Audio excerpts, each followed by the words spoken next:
Welcome to This Explainer. Today, we're diving straight into the massive crisis unfolding right now in the Red Sea. We're looking at a completely unexpected, honestly pretty shocking new alliance between two historical rivals, the Houthis and Al-Shabaab. And this partnership, it's currently wreaking absolute havoc on the global economy. We're talking about a super complex web of militant groups, disrupted global shipping routes, and highly pragmatic, dangerous partnerships. So, let's get into it. To really grasp the immediate, real-world stakes of this crisis, just think about the cost to ship a single, standard container. Back in 2023, you were looking at about $1,660. Fast forward to 2024, that price tag has skyrocketed to nearly $6,000. That is a massive jump, and yeah, that cost ultimately gets passed right down to consumers all over the world. But what exactly is triggering this sudden, crazy spike? Well, out on the water, commercial ships are literally abandoning the Suez Canal. Usually, this vital artery handles up to 15% of all global trade, but right now, we are seeing a 50 to 60% drop in canal traffic. Instead, these massive vessels are opting for a huge detour all the way around the Cape of Good Hope. Traffic on that route has surged by a staggering 420%. To put that in perspective, that detour adds 2 whole weeks and 6,000 nautical miles to every single journey. It's a total logistical nightmare. So this localized disruption in the Bab al Mandab Strait is sending shockwaves across the entire global economy. Since November 2023, over 100 commercial vessels have been targeted. And the fallout here goes way beyond just the price of your consumer goods. It is absolutely devastating regional economies. Egypt, for example, is bleeding an estimated $800 million every single month in lost Suez Canal revenues. That is a 70% cut to a critically important national income source. Just brutal. Section 1. Who are the Houthis? You might know them as the Houthis, but officially they are Ansar Allah, or Partisans of God.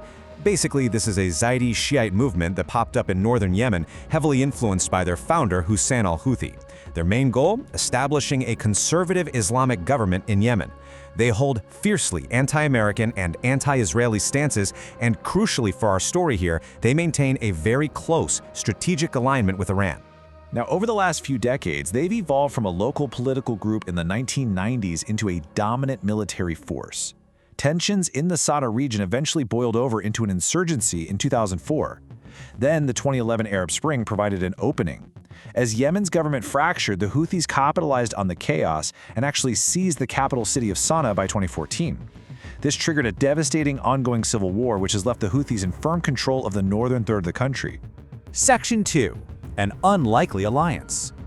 Okay, so this brings us to a really fascinating geopolitical mystery. Why on earth would the Houthis team up with Al-Shabaab? For years, international observers thought cooperation between these two was practically impossible. I mean, what could possibly unite two deeply entrenched militant groups with fundamentally opposed religious and political ideologies? This new partnership bridges a massive historical and sectarian divide. On one side, you have the Houthis, Zaidi Shiite based in Yemen, backed by Iran. On the exact opposite side, you have Al-Shabaab, a Sunni Islamist group based in Somalia, aiming to create an Islamic state and fully affiliated with Al-Qaeda.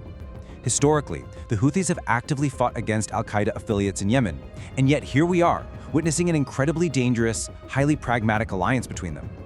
But, this didn't just happen overnight. The groundwork actually started with a quiet non-aggression pact back in 2022 between the Houthis and Al-Qaeda in the Arabian Peninsula.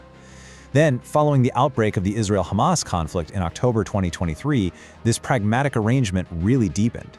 According to the UN, by 2024, this relationship had escalated from just communicating to physical meetings and direct tactical cooperation. Section 3. The deadly trade. So let's break down exactly what each side is getting out of this deadly transactional trade agreement. For the Houthis, partnering with Al-Shabaab unlocks some absolutely critical real estate. It gives them access to the Western Indian Ocean and vital new smuggling routes through Somalia and northern Kenya, letting them easily bypass traditional naval blockades. Plus, the sheer maritime chaos they are creating generates massive revenues. They are pulling in an estimated $180 million every single month just from illicit protection fees paid by desperate shipping agents. And in exchange for providing those safe havens, well, Al-Shabaab is significantly upgrading its own arsenal. They are receiving high-end, advanced weaponry from the Houthis, including ballistic missiles and weaponized suicide drones. stuff they historically really struggled to get their hands on. They're also getting direct tactical instruction. On top of that, the rerouting of global shipping has sparked a major resurgence in Somali piracy. For instance, the hijacking of the MV Abdullah in April 2024 yielded a cool $5 million ransom, which went straight to enriching al-Shabaab. Now, if you're wondering if this is all just theory, it's definitely not. We have hard, physical evidence proving this exchange is actively happening right now across the Gulf of Aden. Recent maritime interdictions paint a super clear picture. In January 2024, the U.S. Navy actually seized missile components headed for Yemen off the Somali coast. By August, Puntland forces in Somalia had seized suicide drones believed to be supplied by the Houthis. And right around the exact same time, Yemeni forces intercepted a smuggling vessel packed with hydrogen fuel cells designed to extend the range of uncrewed aerial vehicles. The proof is all right there. Section 4. Countering the threat. So how is the international community actually handling this? Well, the immediate response has played out on the water.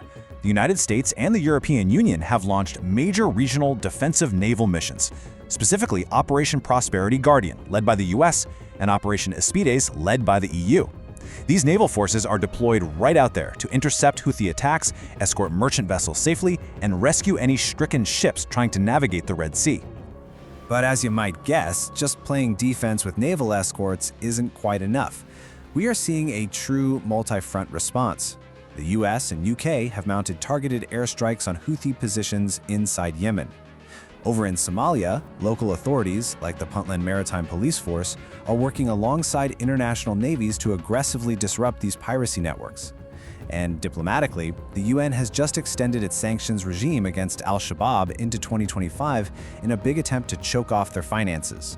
But despite all these massive, multinational efforts, both al-Shabaab and the Houthis have proven to be incredibly resilient. So as we wrap up this explainer, I really want to leave you with this to chew on.